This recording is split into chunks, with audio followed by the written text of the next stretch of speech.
Alomerabantsika tsirairay avy-indray tonga eto amin'ny famtinana lesona fahadimy isika misaotra an'Andriamanitra isika satria mbola afaka tonga amin'izao famtinana lesona izao nianatra ny lesona andritra ny herinandro ary inona fa mitondra zava-tsoa anao zany. Alohan'ny diantsika ny amin'izany famtinana lesona zany nefa dia hivavaka isika. Hiranay tsara indrindra mbola velom-pisaorana anao izay satria nomenao izao fotoana izao indray ahafahanay mamitina ny lesona ianaranay, mandinika ny teninao hatrany ary mamakafaka azy. Tompo ankahire izao amin'ny alalan'izany izay mba hitraka fa tsy honjika, ary ihany koa hatsapa ny fitiavana lehibe sy ny zava-tsoa lehibe izay homaninao anay. Amin'ny anaran'i Jesosy, amen. Lohateny lesonantsika moa dia manao hoe mihira ny fiheran'i Jehovah any an-tany ny vahinianana. Mihira ny fiheran'i Jehovah any amin'ny tany ny vahinianana. Matetika ny finoana ara-baiboly no miteraka fisalasalana sy mampametram-panontaniana antsika, nefa mitondra toky sy fahazahoana antoka koa izany. Mila tsy ho zaka indraindray tsy fahazahoana antoka sy ny zava-miafina izay mampitaintaina, indrindra eo anatrehan'ny faharatsiana sy ny ohatran'ny hoe fahanginan'Andriamanitra. Kanefa aoka tsy salasala ny amin'Andriamanitra sy ny toetrany izay be fitiavana sy marina, ary koa mendrim-pitokina isika mety tsy ahazo antoka ny amin'ny hoavy ny mpanao salamo, nefa matetika izy ireo no mitodika amin'ny fitiavan'Andriamanitra izay tsy mandisy fanantenana sy ny fahatokiny. Isy lafin-javatra anankidimy jerentsika nandritra ny herinandro iny. Ao moa ilay hoe nahoana Andriamanitra no mamela ny ota sy ny fahoriana isy, nahoana Andriamanitra no mamela ny tsy manatsiny hijaly, nahoana ny tsy faharanana an'Andriamanitra izao fahoriana misy eto amintsika izao tsy ho tanteraka ve ny teny fikasana izay lazainy fantatra ny eo amin'ny soratra masina, ary nahoana no ambinina ihany koa ny ratsy fanahy ataoko fa tsy ny mpanao salamo ihany no nametraka izany fanontaniana izany, fa mety anisany ihany koa ianao. Nahoana moa Andriamanitra no mamela ny ota sy ny fahoriana izy rehefa nandrava ny tenipoly sy nanafoana ny Jerosalemy Nebokadnezara mpanjaka, dia tena very hevitra tanteraka ny vahoakan'Andriamanitra. Hoy izy hoe mandra-pahoviana no amelan'Andriamanitra fahoriana isy, mandra-pahoviana ny fandresen'ny ratsy fanahy, mandra-pahoviana no hanamavoina ny anaran'Andriamanitra, mandra-pahoviana no tsy amelany heloka, mandra-pahoviana no angina izy. Raha lany ny vahoakan'Andriamanitra, aiza izay voninahitry ny anaran'Andriamanitra hozy izy ireo? Ny hany vahaolana hita amin'ny mpanao salama dia ny hamalen'Andriamanitra ny olony sy handringanany ny fahavalony toy ny nataony tamin'ny lahy sy fatany. Fa ny fotoana no nahatonga azy ireo tamin'izao toe-javatra izao, ka niangavan'Andriamanitra izy mba hiaino, niangavan'Andriamanitra izy mba tsiaro ny fanekeny, niangavan'Andriamanitra mba hamela heloka, ary ihany koa hanala ny fahoriana, ary koa hiasa indrindraindrindra ho an'ny vahoakany. Tsy nisy zavatra afaka ny anteherany raha tsy Andriamanitra irery ihany. Nefa mipetraka foana ihany koa ny fanontaniana hoe nahoana Andriamanitra no mamela ny tsy manatsiny hijaly? Ny olona tian'Andriamanitra sy te hanompo azy dia azo antenaina ho afaka amin'ny ratsy, satria arovan'Andriamanitra saingy ny zava-misy dia mijaly tahaka ny olon-drehetra ihany koa marina. Marary ny mpanao salamo miandry fahafatesana ary tsy azony hoe nahoana ary no Andriamanitra ny tsy mamaly.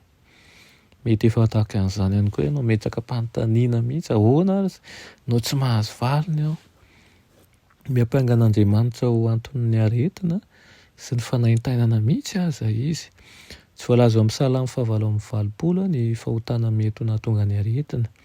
Raha ny marina ny fahoriana dia tsy avy amin'ny fahotana manokana.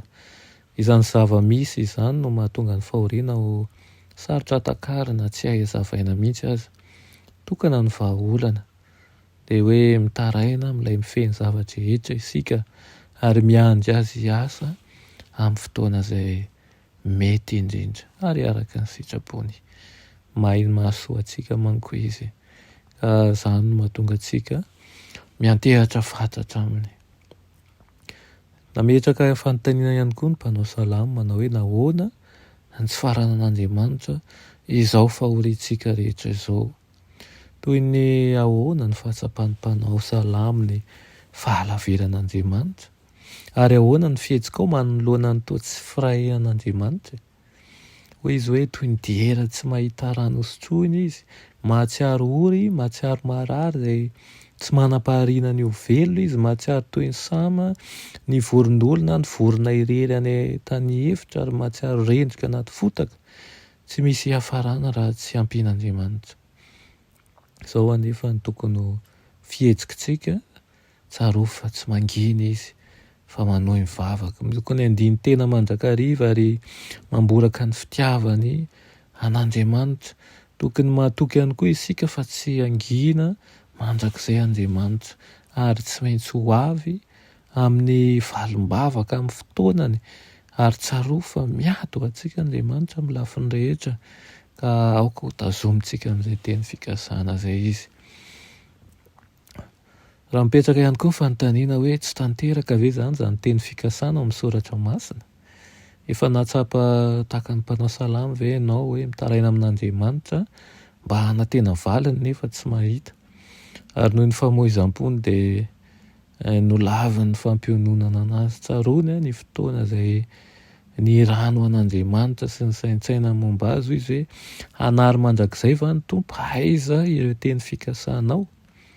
Ny valiny dia ny tamilasa. Nanao fahagagana teo anatrehan'ny firenena Andriamanitra, nanao fahagagana teo anatrehanao Andriamanitra tamilasa, nanao lalana tany amin'ny ranomasina mihitsy izy, ary nitondra ny olona tany amin'ny tanan'i Mosesy sy Arona. Tsy izay nataony rehetra nefa ny ariary, indrindray aza tsy voamarika akory ny tanan'izay mihetsika, ka tsy fantatra ny dia tongotrao. Na miariary na miafina dia miasa Andriamanitra. Misy ny fiasan'Andriamanitra izay hitanao mivantana, misy ny fiasan'Andriamanitra izay mety tsy hitantsika noho ny fiarovany, fa mahatokifa miasa sy mijery izay mahasoa anao Andriamanitra. Ny fanontaniana farany moa mahakasika an'ilay hoe nahoana no ambina ny ratsy fanahy. Ny fitsipika fototra dia tsarovy fa iza moa no very izay tsy manatsiny, ary taizany nisy olona mahitsy naringana. Arak'izay fahitako dia izay miasa heloka sy mamaso fahoriana no mijinja an'izany. Saingy hafa ny zava-misy, maro ny ratsy fanahy izay ambinina sady tsy misy fanaintainana, na dia nesoriny tsy eo amin'ny fiainany aza Andriamanitra. Fa izay mitady hanompo an'Andriamanitra dia ohatra mijaly indray, le ao anatin'ny fanomponan'Andriamanitra nohatra ny hazom-pahoriana. Ndeha hijery ny zava-misy sika eto amin'ity izao tontolo izao ity, izay anatin'ny ngolony lalàna ary tsy miova ny rariny, fa irona ny ratsy fanahy mandrakariva. Dia izany ny voan'ny fitsarana miangatra avy eo. Saika nahatonga ny tongotra safa ibolisatra izany, saingy rehefa nentin'Andriamanitra tao anatin'ny fitoerana masina ny diny, dia nahatakatra ihany izy. Tsy maintsy mijery ny fanambenan'ny ratsy fanahy amin'ny tena fanehoan'ny jery lavitra isika, tsy tokony hijery ny ankehitriny fotsiny ihany, fa ny farany. Rehefa miatrika ny fitsaran'Andriamanitra ny ratsy fanahy dia ho levina izy ireo, tsy handray ny fahasambarana mandrakizay izay natokana ho an'ny marina. Ianao kosa ny mpanjina lavitra, aoka ilay ny manotompo aminao no iraviravonao mandrakariva. Ty lahatsoratra Madamo Haitity no amaranantsika azy, manao hoe lehibe ny famindrampon'ny tompontsika, tsy andao na afoy an'izay matoky azy, na oviana na oviana izy. Raha nadahako sy raha vaviko izy ianareo izay mahatsapa fa miditra amin'ny lalana maizina, ary toy ireo baby tany Babilona izay tsy maintsy anatona ny lokanganareo amin'ny hazo malahelo. Dia aoka isika hanao fiaikana hihira, hira-pifaliana. Mety hiteny ihany ianao manao hoe ahoana no ahafahako mihira nefa ho avy maizina no manoloana ary, vesatry ny alahelo sy ny fahoriana amin'ny fanahiko. Rehefa mitondra ny fitalaoantsika ao amin'ny seza fiandriana amin'ny fahasoavana isika, dia aoka tsy ho adino antsika ihany koa ny manolotra ny hira-pakasitrahana. Ny fiainana mandrakizay ny mpamonjy antsika dia manome antony tsy tapaka ho antsika anehoana ny fankasitrahana sy ny fiterana. Tsarovy mandrakariva izany ary aoka hoerinao sy tokonao mandrakariva Jesosy satria mahafantatra zay rehetra mahasoa antsika izy ary miay tanteraka ny momba antsika. Amen. Vavaka isika ry tompo-tianay io mbola misaotra anao zay ny amin'ny lesona nomenao anay nandritra ny herinandro iny. Maro aminay ny mametram-panontaniana indrindra ny amin'ny fijaliana sy ny fahoriana rehetra misy arakaraka ny anarahanay ianao sy anekenay ianao ny vao maika ilatsany maro ao anatin'ny fahoriana sy ny fijaliana. Ankairezo ny fonay ary minsy matoky izay fa hiato anay tokoa ianao ka misy farany ny fahoriana rehetra, misy farany ny fanaintainana rehetra, fa izay kosa dia ianao rery ihany no tokonay sy mpamonjy anay. Aminaran'i Jesosy, amen.